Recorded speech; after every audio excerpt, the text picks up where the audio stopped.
Hello students, we are going to start 11th standard commerce BK lecture part 2. Earlier we have done part 1. Now we are going to start part 2 lecture. Today the name of the chapter is same, Introduction to Bookkeeping. From this lecture is going from the Sony Classes Commerce. Now the types of transaction. Earlier we have learned that transaction means buying and selling of goods and services is called as an transaction.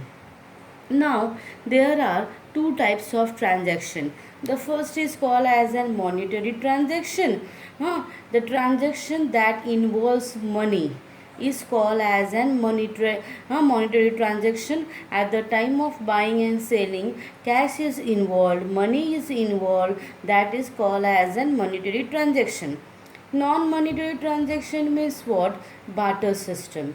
Earlier we have learned this in 9-10 standard that the goods are exchanged against goods. Where for vegetables, food grains are exchanged. If one person want furniture, he will go and exchange his furniture with a person who is having a pot. So goods against goods exchange is called as an barter system. So non-monetary transaction is not recorded in books of account. Okay. So only we'll see monetary transaction. Now the monetary transactions are of two types. The first one is a cash transaction and second one is a credit transaction.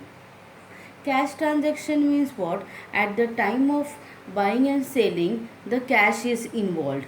Cash is paid or received immediately. Goods purchase किया या sold किया, immediately on the spot cash pay किया, that is called as an cash transaction. Machinery purchase किया, cash pay कर दिया, that is called as an cash transaction. And credit transaction means what? Cash paid or received on a future date. उधारी पे हमने goods purchase sale किया, machinery purchase किया for 1 lakh and seller को बोला आफ्टर 2 मंथ आफ्टर 1 मंथ में पैसा pay करूँगा, that is called as an credit transaction. So remember students, only monetary transaction are recorded in books of account. Transaction means buying and selling of goods and services. Monetary transaction are of two types: cash transaction, credit transaction. Cash transaction means what? That cash is paid or received immediately at the time of the transaction. Means immediately at the time of buying and selling. And here the cash is paid or received on a future date, after 1 month, after 1 week, after 2 weeks.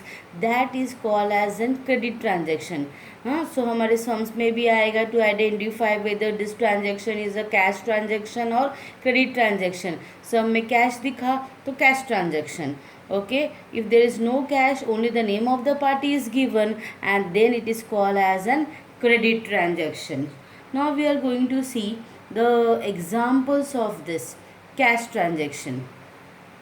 Cash transaction, rent paid rupees 10,800. Rent pay किया, rent pay किया, rent office का rent बाकी था, 1 month हुआ, जाके immediately cash pay कर दिया on the spot.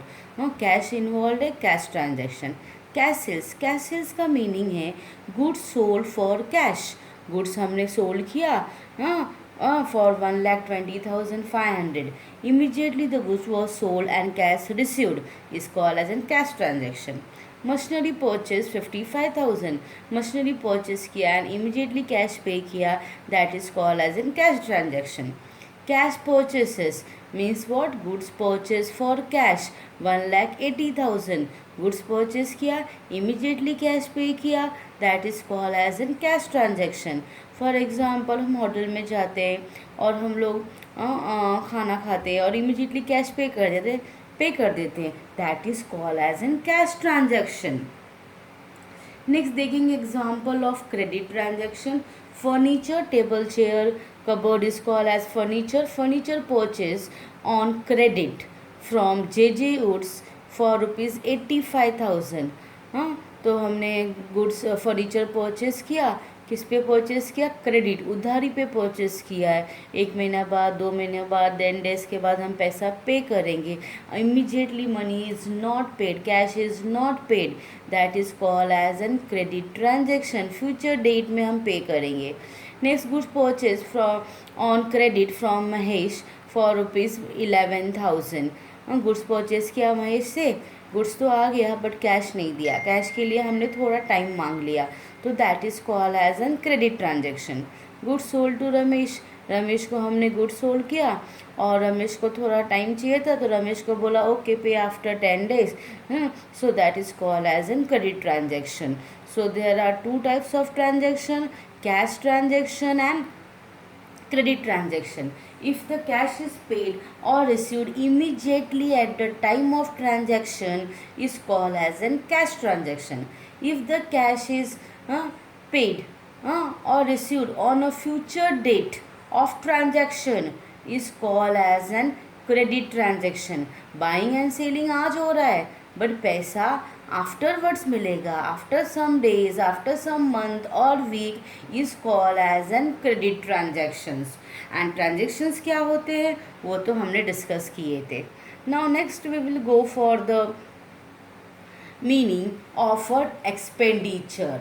First time पढ़ रहे हैं. An amount spend by the business for any consideration received by business is called expenditure. The meaning of this in shortcut is expenses of business.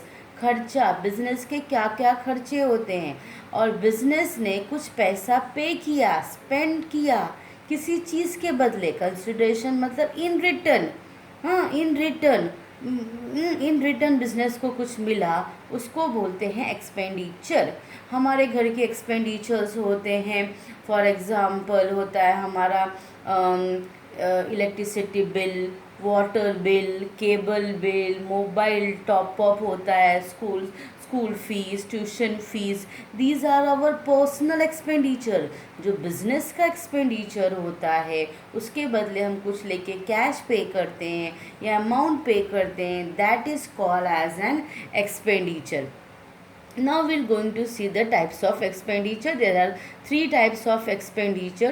The first one is called as an capital expenditure. Next is a revenue expenditure and third is a deferred revenue expenditure. So 3 types of expenditure है. Now the expenses of the business, for example machinery purchase. अभी हमने example लिया था machinery purchase for 55,000. Machinery खरीदा, machinery खरीदा, okay, machinery आ रहा है हमारे पास एंड उसके बदले कंसिडरेशन हम क्या दे रहे हैं, कैश दे रहे हैं, तो that is a expenditure of the business. Same way salary paid to the staff. हमारा ऑफिस का स्टाफ है और ऑफिस के स्टाफ को हमने सैलरी पे किया. क्यों पे किया, विथ अ कंसिडरेशन दैट वो लोग हमारे पास अपना काम करेंगे, अपना सर्विसेज देंगे. For that business pays the salary to the staff. Next देखते हैं example is call as an rent paid.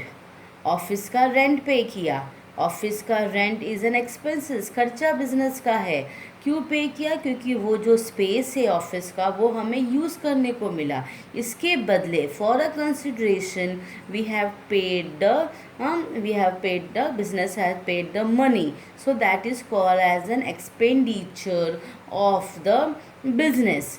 Next example लेते हैं कि suppose there is a watchman in an office. तो वॉचमैन की salary, tip to watchman.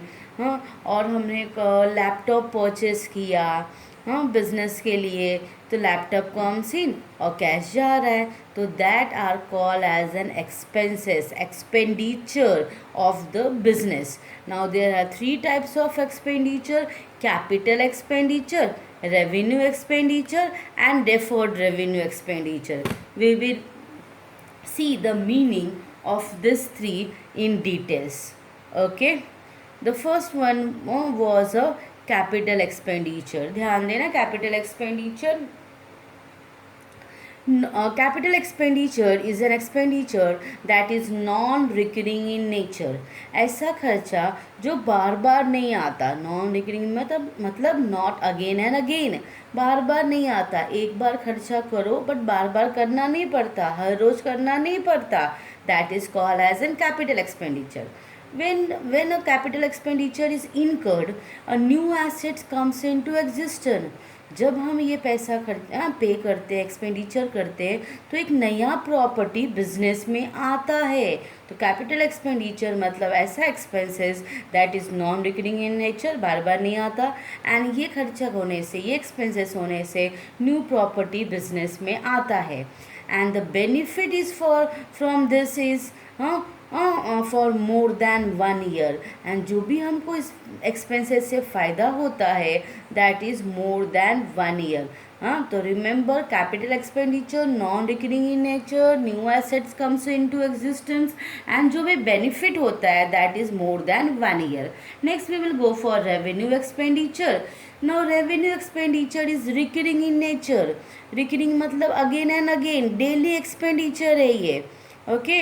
Next is a maintenance earning capacity. ये expenses से सिर्फ earning capacity of the business and properties maintain. अगर AC खराब हुआ तो एसी को रिपेयरिंग करेंगे तो एसी का वर्किंग कंडीशन मेंटेन होगा, that is a revenue expenditure, but the benefit is less than 1 year. तो हम कंपैरिजन करते हैं. Capital expenditure is an expenditure that is non recurring in nature, and यहाँ पे रिकरिंग इन नेचर, ये एक ही बार होता है, ये अगेन एंड अगेन होता है. ये वन टाइम एक्सपेंडिचर है और ये हमारा डेली एक्सपेंडिचर है. New assets comes into existence when the capital expenditure is made, and revenue में it maintains the earning capacity. Benefit is more than 1 year और यहाँ पे benefit is less than 1 year. Next we will go for third one is a deferred revenue expenditure. Now this type of expenditure is an expenditure which involves heavy amount. काफ़ी ज़्यादा करोड्स में, लैक्स में हमें ये amount खर्चा करना पड़ता है, एक्सपेंसेस करना पड़ता है. But the benefit from this expenditure is from number of years. सालों साल तक हमको उसका बेनिफिट मिलता रहता है. That is called as an deferred revenue expenditure. So once again, expenditure is called as an expenses of the business. There are 3 types of expenses of business: capital expenditure, revenue expenditure, and deferred revenue expenditure. Capital expenditure is non-recurring in nature, that is once in a year. A new asset comes into existence, benefit is for more than 1 year. Revenue recurring in nature, maintains earning capacity, and daily expenditure, and the benefit is for less than 1 year. Deferred revenue expenditure, heavy amount is spent, incurred or paid, and the benefit is for number of years. सालों साल तक benefit मिलता रहता है. Now we are going to see the examples of this capital expenditure. देखते हैं one by one. Capital expenditure, purchase of building. Yes, purchase of building is non recurring in nature. बार बार तो हम खरीदते नहीं हैं बिल्डिंग को, एक ही बार खरीदते हैं, so non recurring in nature. Second point is new asset comes into existence. Building आ रहा है हमको, एंड बिल्डिंग का बेनिफिट मोर देन 1 ईयर तक तो रहता ही है. Wages paid for installation of machinery. Installation मतलब फिटिंग.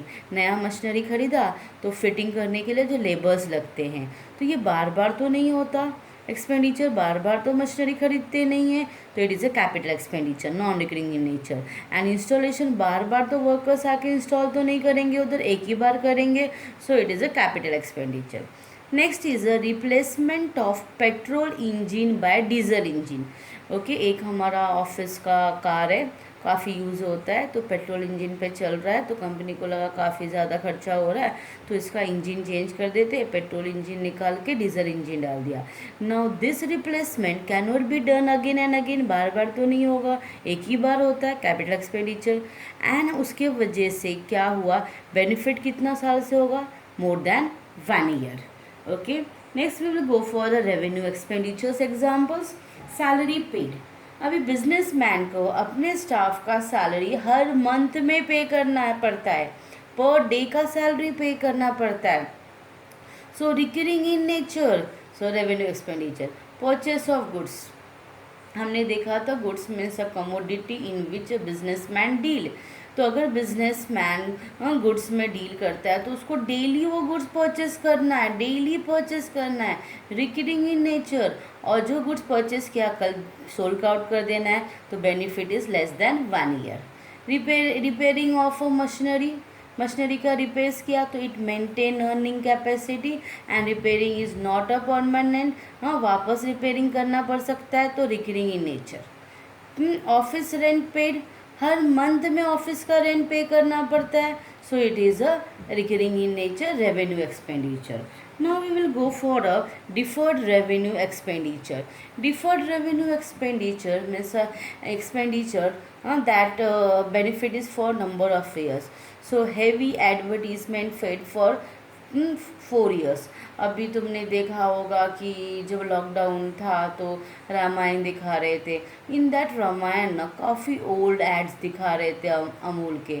वो ऐड कब बनाया होगा, 10-15 ईयर्स बैक बनाया होगा, आज वो शो कर रहे हैं। उस ऐड को बनाने के लिए काफ़ी ज़्यादा मनी उन्होंने स्पेंड किया होगा, but the benefit is they are getting from number of years. So the best example is the advertisement. एक बार खर्चा कर दो, काफ़ी ज़्यादा खर्चा कर दो, उसका बेनिफिट नंबर ऑफ़ ईयर्स तक आता रहता है। Now we can see the ad of the Maggi. हाँ, मैगी का ऐड, एक बार मैगी का ऐड बनाया था, कितने सालों तक वो लोग ऐड रन करते रहते हैं। एक बार एक्सपेंडिचर किया, बट उनका उस एडवर्टीजमेंट से उनका सेल होता रहता है। That means benefit is for number of years. Next example is a company formation expenses.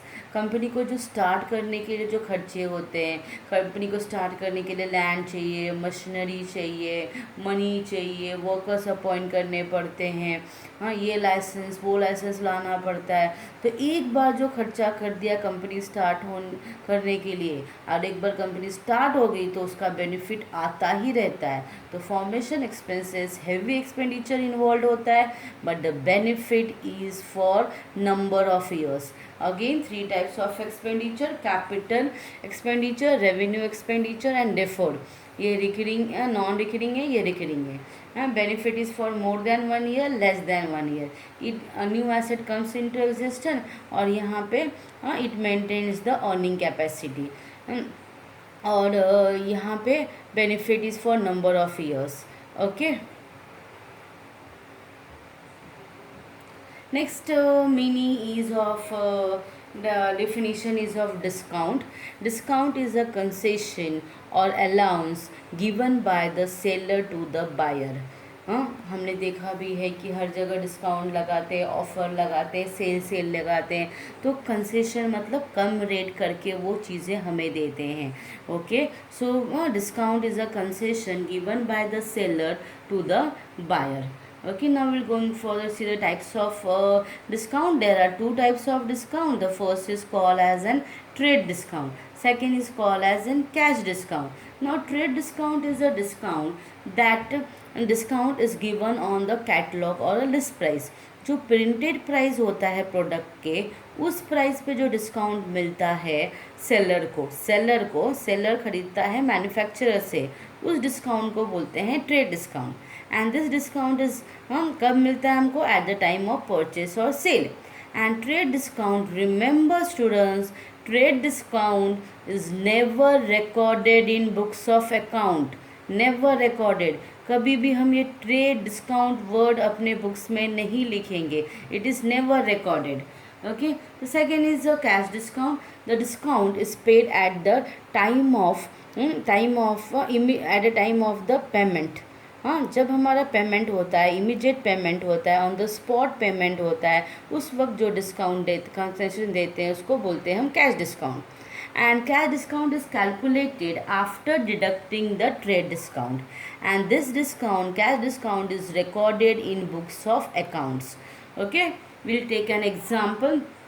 Suppose एक प्रोडक्ट का MRP है ₹50, हाँ ₹50।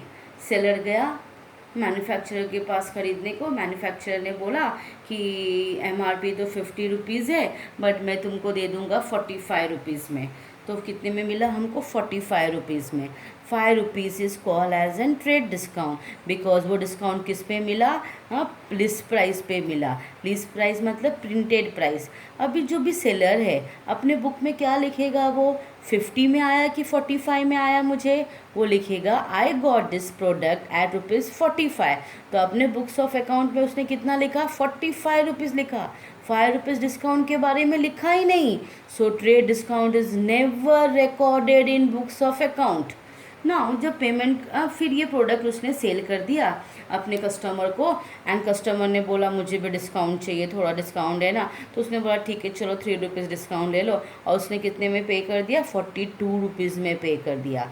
तो वो अपने बुक में क्या लिखेगा, मुझे आया था 45 में, मैंने कितने में सोल्ड किया, 42 में सोल्ड किया, तो मैंने कितना डिस्काउंट दिया, 3 रुपीज़ का मैंने डिस्काउंट दिया, and this 3 rupees will be recorded in books of account.